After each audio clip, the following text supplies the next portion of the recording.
you're about to walk away from everything you built. Don't. Not yet. I'm not saying you don't have to do it. I'm just going to guide you through it with 3 things you need to know before you do it. And also, you will have some trick to check whether it's a good solution for you or not. I'm Tutuba. I'm your boostologist. Yeah, boostologist. What the hell is that? I'm here every Monday to boost your ass. Yeah. I'm here to send you energy to transform something you want, whether it's personal, relationship, or maybe professional or project you have in mind. And I'm here to give you the boost you need to achieve that. So, this week we're going to talk about when you want to start from scratch, to just give up something you've done and something you've been committed in for a long time. That is the trick. You want to start from scratch, it means that you have to give up of something you've been doing for a long time or someone you've been knowing for a long time, replace it with whatever you have in mind. Let's see right now what you need to know before you do for it. Before you go for it. Sorry, I didn't tell I'm French. Excuse my English. Let's go. Okay, let's do this. Let's start from scratch. Let's start again. Let's abandon maybe something we've been involved into for a long time, or let's start something from fresh, but it means leaving something we've been doing for a long time. How are we going to do this? What you need to know is first from my experiment. I look young, but I am not. That is what I want to share every Monday with you, something personal, an experiment I've done. So, based on my experiment, the people, if you talk to people about this project you have, this thing you want to abandon or to start, but really to start from scratch, it's a big thing, right?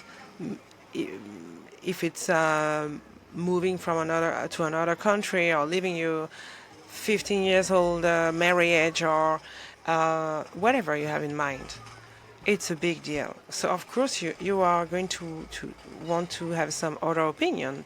Your friends, your family, your colleagues, your neighbors, someone you trust or someone you think has a good position for you to share his ideas or her ideas. Don't do it with someone who is not doing something as big as you. Before you ask to someone whether this person is from your family, a their person, of course you're going to ask not to a stranger, to something you value. But why you value this person, also value what this person has have been doing with his or her life. It's not criticizing, it's not comparing, it's like you want to go for a big trip to fish. You won't ask to someone who hates fishes and will never fished, of course. So do the same thing. With people you ask the opinion, try to really analyze it objectively. Okay, I like this person, but if it's something you have to do and expose yourself, don't ask to someone who did nothing in his life or expose themselves, even not to speech in high school, even not taking, raising their voices at work during a meeting, whatever. Don't go ask this person. Choose wisely who you are going to ask, based on my experiment. Second thing, Second thing you need to know when you want to start from scratch or to give up something you've been doing or now you know the idea for a long time, from a human psychological point of view for yourself. It is something now you're going to apply to yourself, not to someone you're going to ask the opinion, but to yourself. There is something called escalation of engagement. And here it's very important because we are trying to switch to change something we've been doing for a long time. We've been committed. It's really the commitment part. Okay, your marriage, for instance, or not necessarily married, but a long-term relationship, being friends, boyfriends, girlfriends, a job you've been doing for 20 years. You are committed. You have been doing it for a long time. Know that the escalation engagement is It's based on a study that has been done in 1976 by Stowe, Barry M. Stowe, who did an experiment in a business high school. And what did he do? He took two groups. One group, he gave them a business case, and he said, okay, you are running a company, and you have to make the decision to invest in one subsidiary or another one, the A subsidiary and the B subsidiary. Okay, you've got $5 million and you're going to invest. Okay, so they do invest in A or B. It's a business case. They do it for fake, but it's a commitment. Okay, then the second part of the exercise is to say, okay, 3 years have passed, and now we are seeing that subsidiary A is doing shit, it's not working, they are near to bankruptcy, they are not doing well, and company B is at the same point, or not the same point, it's slightly better than it was 3 years ago. In what company are you going to invest? The group invest in the group A. Now, they take a second group. They make them do the first part of the exercise, like, okay, you have to invest in one company. Okay, they do. And then they slightly change it. They said, okay, but now the CEO is dead, and he was the one who invested in the company A. Now you have to make a choice. They show the same results. Now you have to choose after a choice, choose. Sorry, after 3 years, whether you're going to invest in company A or B. But you are not the one who invested in A. The results are the same. A is doing shit. In which company are you investing? Of course, they invest in company B, who does better. A proved that they are not able to manage a company. We're not going to put some extra money on it. Why? The first group did reinvest cash in a company that was not doing well. Why? They already put some money in it. Why? Because they made the choice in the first place. It was their choice. They were committed. They were not objective. So my point with this human psychic bias, because it's a bias, when you are committed in something and you feel you want to, because if you click on the video, is that you feel you want to start over. When judging whether it's good or not, try to change your names. Put yourself out of yourself. Try to imagine that it's your girlfriend or your boyfriend, a friend of you, a colleague, etc., that is asking you something. Asking you the same thing with the same facts, but it's not you. I don't know if you get my point. Like, you fake that, okay, if it wasn't me. If Lolita rang me one day, she called me and she said, okay, I've got to talk to you about something, and she's telling you your own story, what would you say? What would you choose? And you'll see that you will be more objective. Sometimes we do it. Okay, if I wasn't in my shoes, but try to put yourself out of your shoes.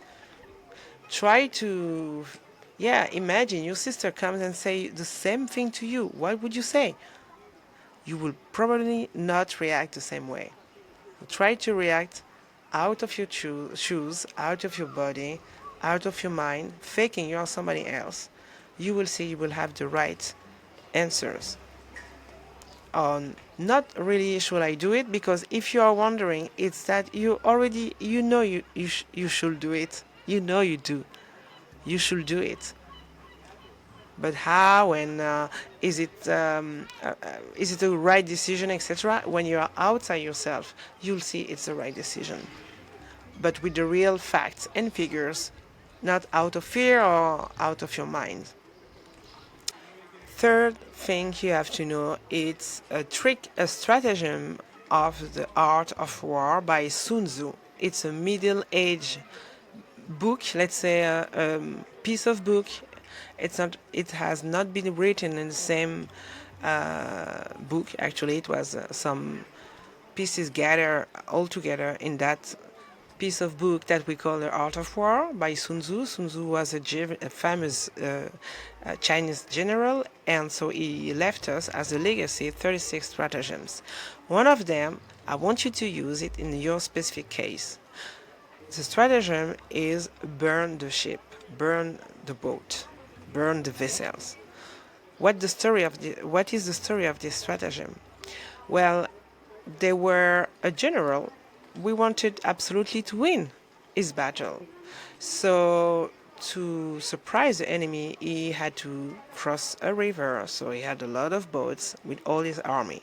When they crossed the river, to make sure his army was going to fight as hell until the end to win, what did he do? He ordered all the boats to be burned.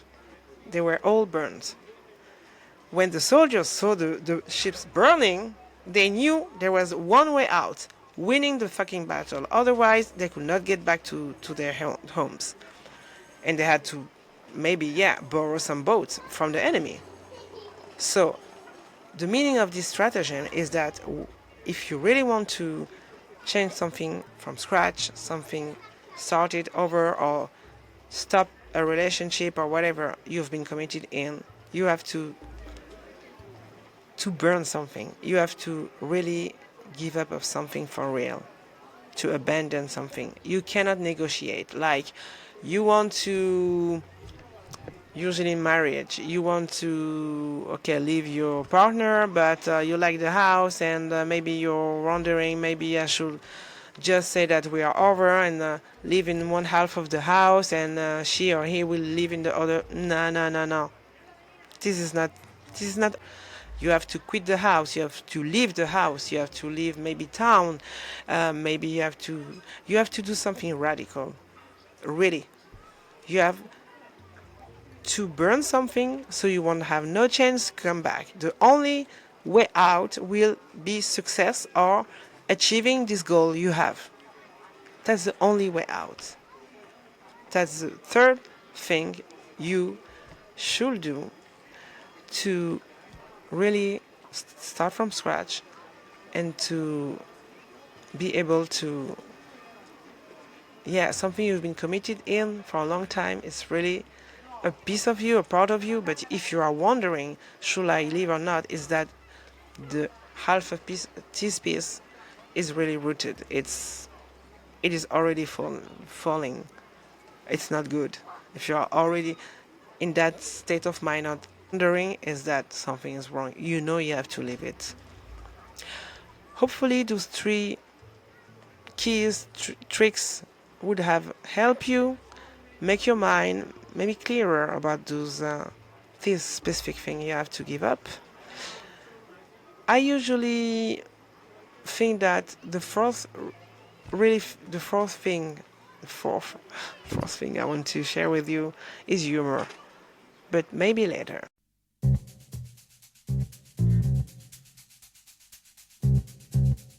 So, I lied to you. I didn't give you my fourth key to guide you through your Monday. So it's experiment, human psychology, the art of war, and the fourth thing is humor. If you have done it until here, thank you very much.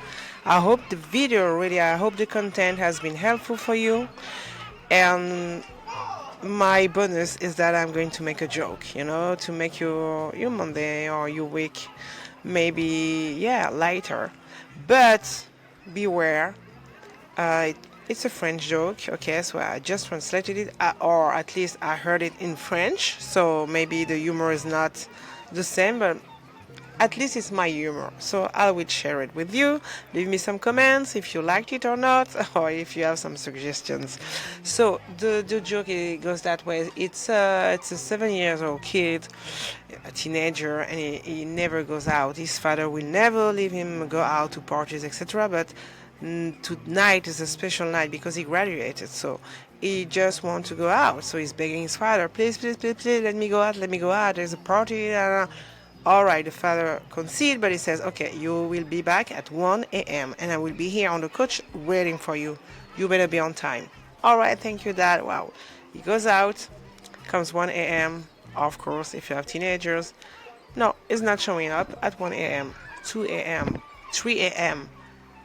The father is like, I'm going to kill him.